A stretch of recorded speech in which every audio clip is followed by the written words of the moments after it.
신앙의 귀한 선배들의 죽음 직전에 남겨놨던 몇 가지 유언과 같은 고백들을 좀 소개하겠습니다. 우리 캐더린 부스라는 구세군 창시자의 아내 되신 분이신데, 물결이 높아지고 있어요. 나도 그렇고요. 나는 아래로 내려가는 것이 아니라 위로 올라가고 있답니다. 죽음에 대해 걱정하지 마세요. 나는 영원히 살 것입니다. 또 조셉 얼라인이라는 설교가는 이 하찮은 몸은 그리스도의 영광스러운 몸처럼 될 것이다. 부활의 날은 얼마나 영광스러운 날이 될까. 나의 생명은 하나님 안에서 그리스도와 함께 감추어지리라. 그리고 존 오웬이라는 유명한 청교도 설교가죠. 나는 내 영혼이 사랑했던 분, 아니 영원한 사랑으로 나를 사랑하신 분께로 간다. 이것이 나의 위로의 유일한 기초이다. 그리고 드와이트 무디, 구두 수송공이었지만 큰 붕사였죠. 나는 땅이 물러가고 하늘이 열리는 것을 본다. 하나님이 나를 부르고 계신다. 에드워드 페이슨이라는 분은 이렇게도 얘기했습니다. 하늘의 도성이 완전히 내 시야에 들어온다. 그 영광이 나를 비추고 그 향기가 내게 풍겨오며 그 소리가 내 귀를 때리고 그 기운이 내 마음속에 생기를 불어넣는구나. 왜 하나님께서는 이 죄악된 벌레 같은 인간에게도 빛을 비춰주시는 걸까? 그리고 존 번연, 나를 위해 울지 말고 당신들을 위해 우시오. 나는 우리 주 예수 그리스도의 아버지께로 가오. 의심의 여지 없이 그분은 내가 죄인임에도 불구하고 자신의 축복된 아들의 중보를 통해서 나를 영접해 주실 것이요. 우리 모두가 머지않아 만나 새 노래를 부르고 끝이 없는 세상에서 영원히 행복하게 지내게 달라를 소망하오. 아멘. 제가 이 얘기를 소개하는 이유는 오늘 우리 인생이 위로부터의 관점에서 오늘 우리의 이 땅에서의 삶을 볼 줄 알아야 된다는 것입니다. 세상이 필요로 한 것은 세상을 잘 사는 방식이라기보다는 천국에 대한 소망이며, 우리 역시 우리의 신앙의 능력도 천국에 대한 신앙이 확실해지고 뜨거워질 때 이 땅에서의 삶도 넉넉히 이겨내게 된다는 것입니다. 뭔가 많이 가지고 원하는 것을 갖추고 필요한 것들이 있어야 될 것이 해결되어지는 것도 분명히 필요할 것입니다. 하지만 그 모든 것들을 초월하는 우리 신앙의 고백은 우리가 영원히 이 땅에서 살 것이 아니라 천국에서의 삶이 있다는 것이죠. 주어진 삶을 회피하라는 것이 아닙니다. 이 땅의 삶을 어쩔 수 없이 그냥 살아내라는 것도 아닙니다. 재림의 신앙으로 이 땅의 삶을 이겨내게 될 것을 성경이 말하는 것입니다. 저와 여러분의 눈 안에 예수 재림의 날을 소망하고, 저와 여러분의 눈 안에 오늘 사도 바울이 환상 중에 말씀 중에 보았던 그 천국이 보여지게 된다면 오늘 이 땅에서 삶이 그저 이 땅의 삶으로 끝이 나지 않을 것입니다. 세상 사람들이 살아가는 그런 삶의 방법이 우리에게도 동일한 것처럼 보여도, 그러나 그 목적과 결과는 저 영원한 천국에 가게 되는 것입니다. 스캇 솔즈라는 분이 세상이 기다리는 기독교라는 책에 C.S. 루이스는 역사를 보면 현재 세상에 가장 큰 기여를 한 사람들은 다음 세상을 가장 많이 생각한 사람들이라는 유명한 말을 했다. 다시 말해 하늘에 마음을 둘수록 머리와 가슴이 예수님, 그분의 나라와 목적을 향할수록 이 땅에 더 많은 유익을 끼치게 된다. 그와 동시에 자신도 더 행복하고 건강하고 온전하게 살게 된다. 오늘 예수 믿는 우리의 신앙의 능력은 이 땅의 삶을 잘 살아내어서 천국에 이르는 것이라기보다는 천국을 소망하면서 하루하루 살아가는데 이 땅의 삶을 잘 살아내게 하시는 그 하나님의 은혜에 있는 것입니다.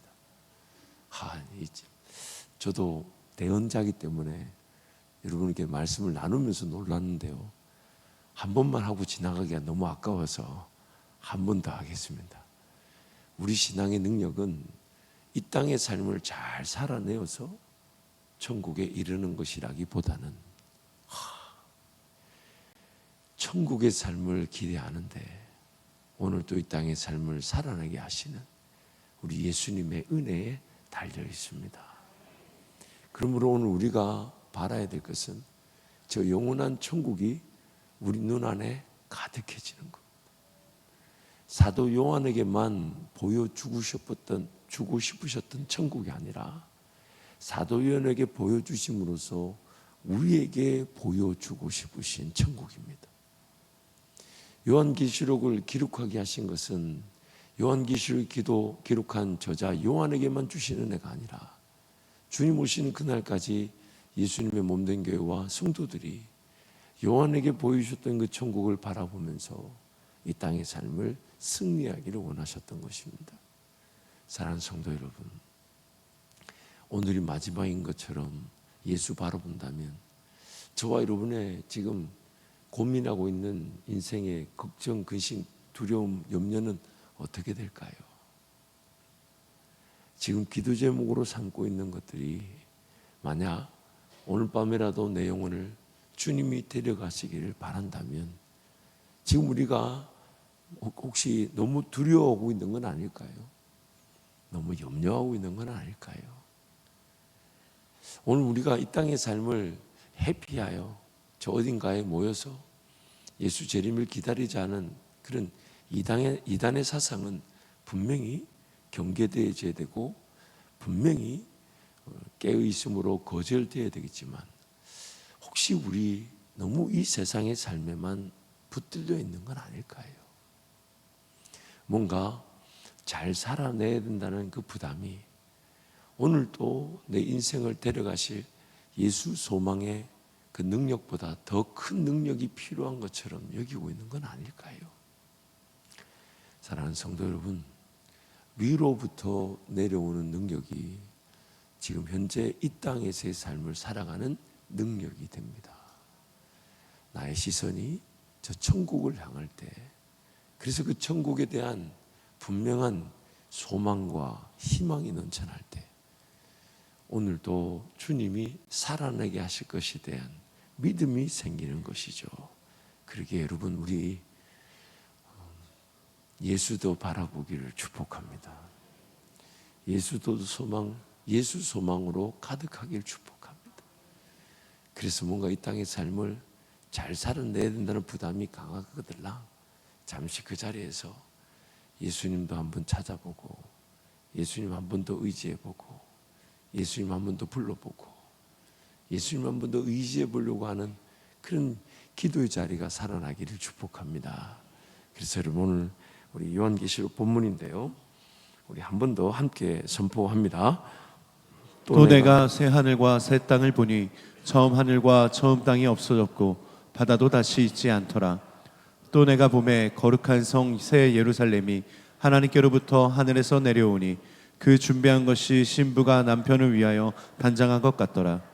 내가 들으니 보좌에서 큰 음성이 나서 이르되 보라, 하나님의 장막이 사람들과 함께 있음에 하나님이 그들과 함께 계시리니 그들은 하나님의 백성이 되고 하나님은 친히 그들과 함께 계셔서 모든 눈물을 그 눈에서 닦아주시니 다시는 사망이 없고 애통하는 것이나 곡하는 것이나 아픈 것이 다시 있지 아니하리니 처음 것들이 다 지나갔음이로라. 보좌에 앉으신 이가 이르시되 보라, 내가 만물을 새롭게 하노라 하시고 또 이르시되 이 말은 신실하고 참되니 기록하라 하시고 또 내게 말씀하시되 이루었도다. 나는 알파와 오메가요 처음과 마지막이라. 내가 생명수 샘물을 목마른 자에게 값없이 주리니 이기는 자는 이것들을 상속으로 받으리라. 나는 그의 하나님이 되고 그는 내 아들이 되리라. 아멘. 요한계시록의 저작 시기, 즉 요한계시록이 언제 기록되었는지를 학자들이 살펴볼 때 신약 성경 가운데 가장 늦은 시기에 기록되었다는 것에 큰 이견은 없습니다. 공교롭게도 천국의 그런 소망, 지금 사도 요한에게 예수님께서 보여주신 그런 영원한 천국의 모습, 그래서 요한계시록에 특히 21장과 22장에는 그 새하늘과 새 땅이 임하게 될 그날에 영원한 도성, 영원한 성전, 하나님과 우리가 영원히 함께 머물게 될 그 땅을 이 사도 요한이 보고 기록으로 남겨놓고 우리에게 전하고 있죠. 그런데 공교롭게도 사도 요한은 전승에 따르면 백수를 했다고 합니다. 물론 그도 나중에 순교했지만 다른 제자들보다 가장 오래 살았다고 합니다. 물론 재림의 신앙이 무조건 오래 산다 이렇게 지금 제가 말하고자 함이 아니라 천국을 그렇게 바라보고 사모했는데 주님은 이 땅에서 사도 요한과 더 오랜 시간을 동행했다는 것이죠. 오늘 우리 인생도 그러하기를 축복합니다. 그러하기를 축복합니다. 우리 날수가 언제일지 모르지만은 오늘이 우리 주님 만나는 마지막 날인 것처럼. 왜 이렇게 아멘을 안 하지? 제가 지금 여러분 불편한 얘기를 하나요? 따뜻한 아멘이라도 좀 했으면 좋겠습니다. 여러분 오늘이 예수님 만나는 마지막 날인 것처럼 그렇게 사모하고 그렇게 바라고 그렇게 기도하다 보면 어느샌가 내가 지고 왔던 문제보다 예수님 만날 날이 더 크게 보여서 그 문제 어려움도 주님께 맡겨놓고 또 오늘 또 주님도 의지하고 주님을 기뻐하고 주님을 예배하고 주님을 즐거워하는 그런 신앙의 예정이 되기를 축복합니다. 그래서 히브리서 12장 말씀 함께 읽을까요? 함께 선포합니다. 이러므로 우리에게 구름같이 둘러싼 허다한 증인들이 있으니 모든 무거운 것과 얽매이기 쉬운 죄를 벗어버리고 인내로써 우리 앞에 당한 경주를 하며 믿음의 주요 또 온전하게 하시는 예수를 바라보자. 그는 그 앞에 있는 기쁨을 위하여 십자가를 참으사 부끄러움을 개의치 아니하시더니 하나님 보좌 우편에 앉으셨느니라. 아멘. 예수님께서 이 땅의 삶 그리고 그 십자가 모진 형벌을 이겨내셨던 능력을 성경이 이렇게 말합니다. 그는 그 앞에 있는 기쁨을 위하여 부끄러움을 개의치 아니하시더니 그 십자가를 참으셨다. 근데 그 앞에 있는 기쁨이 뭐냐면 하나님 보좌에 앉으시는 겁니다. 근데 여러분 그거 아십니까? 예수님께서 우리를 위해 십자가에 달려 죽으시고 부활하시고 승천하셔서 하나님 보좌에 앉으실 때 우리도 함께 앉히셨습니다. 우린 이미 예수와 함께 그 십자가 보좌에 앉은 자들로 하나님의 백성으로 이 땅을 통치하고 다스리는 것입니다. 우리도 이미 예수님과 함께 그 보좌 우편에 우리를 앉히셨습니다. 그러기에 그것이 이 땅을 삶을 살아가는 우리가 아직 가보지 않았다는 이유로 믿어지지 않고 받아들여지지 않는 이 죄인됨의 영적 형편이 안타까운 것이죠. 그래서 주님은 지금 궁극적으로 이 땅의 삶을 인도해 가시지만 우리의 시선이 우리 주님이 두신 그곳에 또 우리도 이미 예수님 앉으신 그 십자가 우편에 함께 앉히셨다고 하시니까 거기에 우리의 시선이 집중되어지기를 원하시는 겁니다. 그래서 우리도 그것이 믿어지고 그것이 받아들여질 때 이 땅의 그 어떤 삶에도 개의치 않을 것입니다. 그러나 남겨진 매일매일의 삶은 그 십자가 영광 뒤에 우리도 그 부활의 영광과 그 하나님 보좌 우편에 앉히실 그 영광을 바라보면서 이 땅의 삶을 살아가게 하실 것입니다. 이 시간 함께 통성으로 기도하겠습니다. 여러분 기도하실 때 하나님 오늘 내 눈 안에도 사도 요한에게 보여주셨던 그 재림의 그날 새하늘과 새 땅의 영광을 보여주옵소서. 기록된 말씀 이미 보여주신 그 말씀대로 오늘 저의 삶도 주와 동행하는 천국의 삶이 되게 하시고 나그네 인생길임을 잊지 않게 하시되 예수 그 영광 그 재림의 날에 시선을 맞추어 재림의 날이 오늘인 것처럼 이 땅의 삶을 살아가게 하여 주십시오. 위로부터 내려온 능력, 예수님 이 땅에 다시 오십니다. 마라나타, 그 예수님을 기대하고 예수님을 의지함으로 오늘 이 땅의 삶이 영원하지 않으나 남겨두신다면 그 십자가 뒤의 영광을 바라보며 이 땅의 삶을 살아가셨던 신앙의 선배들처럼 우리도 나도 그 믿음으로 인내로서 경주하며 주님과 동행하는 인생이 되게 달라고 우리 함께 기도하겠습니다.